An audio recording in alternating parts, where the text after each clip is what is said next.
یہ بہلول بھی اسی قبیلے کا فرد تھا، دجلہ کے کنارے مٹی کے گھروندے پاؤں پہ بناتا ہے اور انہیں مسمار کر دیتا ہے۔ وہ کبھی آپ نے دیکھا ہوگا کہ بچے ریت میں اپنا پاؤں رکھ کر کے اوپر سے ریت تھپک لیتے ہیں اور پھر پاؤں ہولے سے نکال لیتے ہیں، بچ جائے تو بڑے خوش ہوتے ہیں، اور جب کھیل ختم ہو جاتے ہیں تو اسے گرا دیتے ہیں اپنے ہاتھوں سے۔ بہلول بھی اسی شغل میں لگا ہوا ہے۔ بہلول یہ کام کر رہا ہے، گروندے بناتا ہے گراتا ہے، گروندے بناتا ہے گراتا ہے۔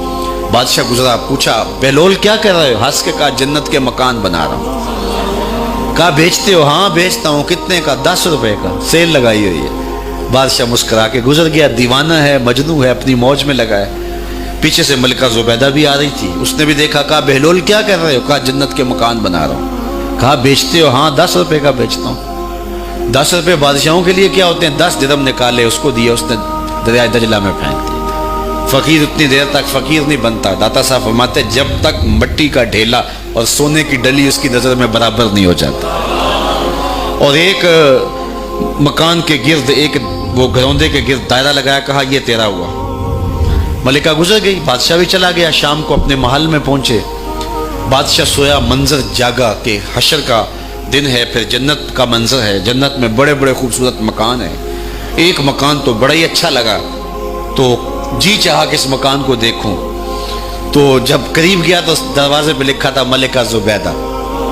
شوق سے آگے بڑھا تو دربان نے روک دیا، کہا یہ ملکہ کا ہے؟ کہا وہ میری ہی ملکہ ہے۔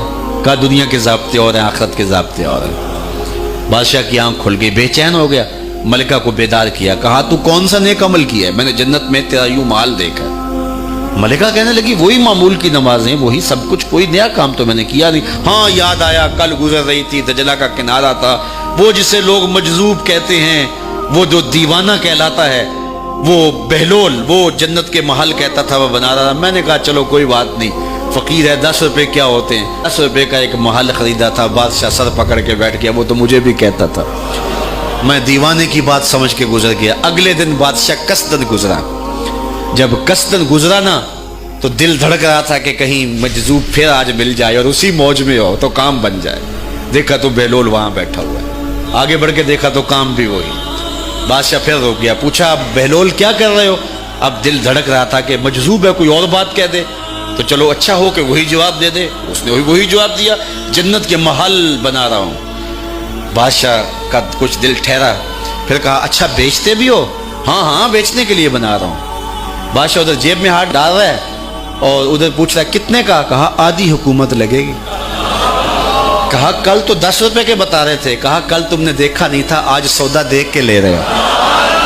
اللہ تعالیٰ ارشاد فرماتا ہے انما تنذر من اتبع ذکر وخشی الرحمن بالغیب، جو ان ڈٹھے سودے کرتے ہیں، جو بغیر دیکھ کے کرتے ہیں۔ اچھا چلو ایک خوشخبری میں آپ کو بھی سناؤں، اور وہ خوشخبری رسول اللہ کی زبان سے۔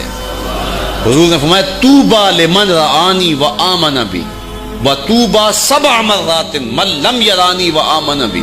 فرمایا صحابہ تمہیں مبارک ہو ایمان کی کہ تم نے مجھے دیکھا اور میرے اوپر ایمان لائے، اور کہا انہیں 7 مبارکیں ہوں جنہوں نے مجھے دیکھا بھی نہیں ہوگا اور پھر بھی ایمان لائیں گے۔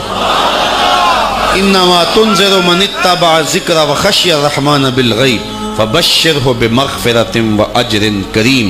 ان کو بشارت دے دیجئے بڑی عزت والے اجر کی اور خوشخبری بھی۔ تو جس اجر کو میرا رب بھی کریم کہہ رہا ہے وہ اجر کیسا ہوگا؟